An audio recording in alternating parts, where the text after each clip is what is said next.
तो थैनोस के बाद अब कैंग को मार्वल सिनेमैटिक यूनिवर्स में एक मेजर और पावरफुल विलन की तरह स्टेब्लिश किया जा रहा है, जो कि थैनोस से भी ज्यादा डेंजरस और पावरफुल होगा। लेकिन आखिर कैंग कितना ज्यादा पावरफुल है और एमसीयू में वो थैनोस से भी बड़ा सुपर विलन क्यों है, आज हम इसी बारे में डिटेल में बात करेंगे। इस वीडियो में हम डिटेल में जानेंगे कि आखिर कैंग थैनोस से कितना पावरफुल है और कैंग की वो कौन सी एबिलिटीज है जो उसे मार्वल सिनेमैटिक यूनिवर्स में थैनोस से भी बड़ा थ्रेट बनाती है। तो वीडियो को आखिर तक जरूर देखना और ऐसे ही वीडियोस के लिए चैनल को सब्सक्राइब करके बेल आइकन जरूर ऑन कर लेना। तो थैनोस मार्वल सिनेमैटिक यूनिवर्स का एक ऐसा बैडेस विलन था जिसने यूनिवर्स की आधी पॉपुलेशन या फिर आधी लाइफ को मार दिया था और उसे रोकने के लिए अवेंजर्स को काफी ज्यादा मुश्किलों का सामना भी करना पड़ा था। और बिना इंफिनिटी स्टोन्स के भी थैनोस फिजिकली बहुत ज्यादा स्ट्रॉन्ग तो था ही, साथ ही वो सुपीरियर इंटेलिजेंट भी था।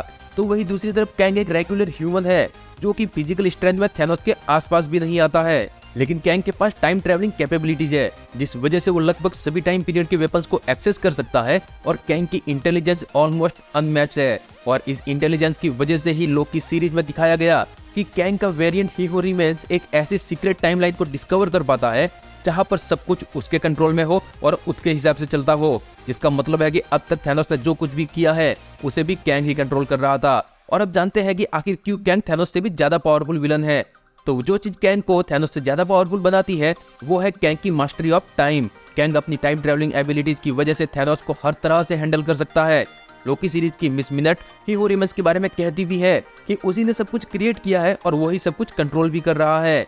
बेशक थैनोस ने यूनिवर्स से हाफ पॉपुलेशन को खत्म कर दिया था, लेकिन थैनोस ऐसा इसीलिए कर पाया क्योंकि कैंग ने ऐसा होने दिया था। आखिर में अवेंजर्स ने थैनोस को टाइम ट्रैवलिंग करके ही हराया था, लेकिन कैंग तो खुद टाइम ट्रैवलिंग का मास्टर है। अगर वो चाहता तो थैनोस को आसानी से रोक सकता था। बेसिकली कैंग अपनी टाइम ट्रैवलिंग एबिलिटीज की वजह से इस मेन टाइमलाइन में कब और क्या होगा सब कुछ उसे पता है। और एक तरह से वो बहुत बड़ा स्पॉइलर है मार्वल सिनेमैटिक यूनिवर्स के लिए, और यही बात उसे एक अनबीटेबल सुपर विलन और थैनोस से ज्यादा पावरफुल विलन भी बनाती है। यही पर हमारा अगला सवाल आता है कि क्या कैंग एमसीयू में थैनोस से भी ग्रेटर और बिग बैड विलन बन सकता है। तो लोकी सीरीज में हमें कैंग का जो वेरिएंट देखने को मिला था वो कैंग का सबसे पावरफुल और पीसफुल वेरिएंट था। तो वही क्वांटममेनिया मूवी में जो कैंग दिखाया गया वो पावरफुल तो था ही, लेकिन वो थ्रेटनिंग और तबाही मचाने वाला वेरिएंट था। और अभी तो हमें कैंग के कई सारे वेरिएंट दिखने बाकी है, मतलब कि खेल तो अभी शुरू हुआ है। कैंग और उसके वेरिएंट्स किसी भी टाइम पीरियड को एक्सेस कर सकते हैं, जिसकी वजह से वो कई तरह के वेपन्स को यूज भी कर सकते हैं, जिसके सामने थैनोस कुछ भी नहीं है। इन सब के अलावा हमें कैंग प्रॉपर और बड़े लेवल पर हीरोज से डील करते हुए दिखेगा अवेंजर्स कैंग डायनेस्टी में, जो कि कैंग को थैनोस से भी ज्यादा ग्रेट, बैडएस और यादगार विलन बना देगा। इन सब के अलावा हमें फेज 4 में कई ऐसे कैरेक्टर्स देखने को मिले हैं जो थैनोस जैसी प्रॉब्लम को इजीली सॉल्व कर सकते थे। इन्हीं कैरेक्टर्स में शामिल है अमेरिका चावेज, जिसे कि हमने मल्टीवर्स ऑफ मैडनेस में देखा था। हालांकि यह कैरेक्टर वहां पर लर्निंग फेज में थी, लेकिन यह कैरेक्टर इतनी ज्यादा पावरफुल है कि थैनोस को अकेले ही संभाल सकती थी, क्योंकि यह अपने एक पंचेज से रियलिटी के थ्रू होल तक क्रिएट कर सकती है और मल्टीवर्स में ट्रैवल कर सकती है। इसके अलावा इटर्नल्स भी बहुत ज्यादा पावरफुल टीम है जो कि थैनोस को इजीली हैंडल कर सकते थे, लेकिन उन्होंने इंटरफेयर नहीं किया उस वॉर के बीच में। तो अब इन सब पावरफुल कैरेक्टर्स के साथ ही और भी कई सारे बड़े हीरोज मिलकर सामना करेंगे कैंग का, और शायद यही हमें कैंग डायनेस्टी में देखने को भी मिलेगा। और इसी वजह से कैंग डायनेस्टी का एंड भी उसी तरह से हो सकता है जिस तरह से इन्फिनिटी वॉर का हुआ था। और इन्फिनिटी वॉर के बाद जैसे थैनोस सब जगह छाया हुआ था, कैंग के बारे में भी यही बात पॉसिबल होगी। यहाँ पर कैंग का सामना करने के लिए कई सारे हीरोज को एक साथ आना पड़ेगा, और इन्हीं सब रीजन की वजह से कैंग डायनेस्टी के बाद कैंग थैनोस से भी ज्यादा ग्रेटर, बैडएस और यादगार विलन बन सकता है। अब अगर आखिर में हम बात करें कि क्या कैंग थैनोस जितना पावरफुल है या फिर थैनोस से भी ज्यादा पावरफुल है, तो थैनोस एक यूनिवर्सल लेवल थ्रेट है, तो वही कैंग मल्टीवर्सल लेवल थ्रेट है। जिन इंफिनिटी स्टोन्स के पीछे थैनोस पागल था, उन्हें हासिल करने के लिए उसने कत्लेआम मचा दिया था, वो इंफिनिटी स्टोन्स कैंग के लिए कुछ भी काम के नहीं है।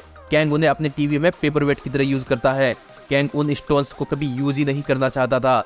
ओवरऑल अगर कैंग चाहता तो थैनोस कभी अपना मिशन पूरा ही नहीं कर पाता, या फिर कैंग अगर चाहता तो वो इंफिनिटी स्टोन्स किसी को भी दे सकता था, लेकिन वो टाइमलाइन में कोई भी छेड़छाड़ नहीं करना चाहता था। वो बस जैसे चल रहा है वैसे चलने देना चाहता था। तो इन शॉर्ट अगर कैंग चाहता तो थैनोस का मिशन कभी पूरा ही नहीं होने देता, क्योंकि जहां पर थैनोस के सपने पूरे होते हैं वहीं से कैंग का स्ट्रगल शुरू होता है। तो आप समझ ही गए होंगे कि कैंग थैनोस से कितना ज्यादा पावरफुल है। वैसे जल्दी ही मैं एक और वीडियो आपके लिए लेकर आने वाला हूँ जिसमें हम कैंग और थैनोस का उनकी पावर्स के बेसिस पर डिटेल्ड कंपैरिजन करेंगे।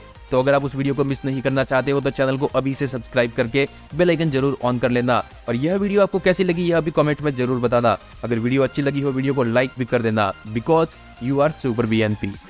riders around, don't get caught in the mosh pits.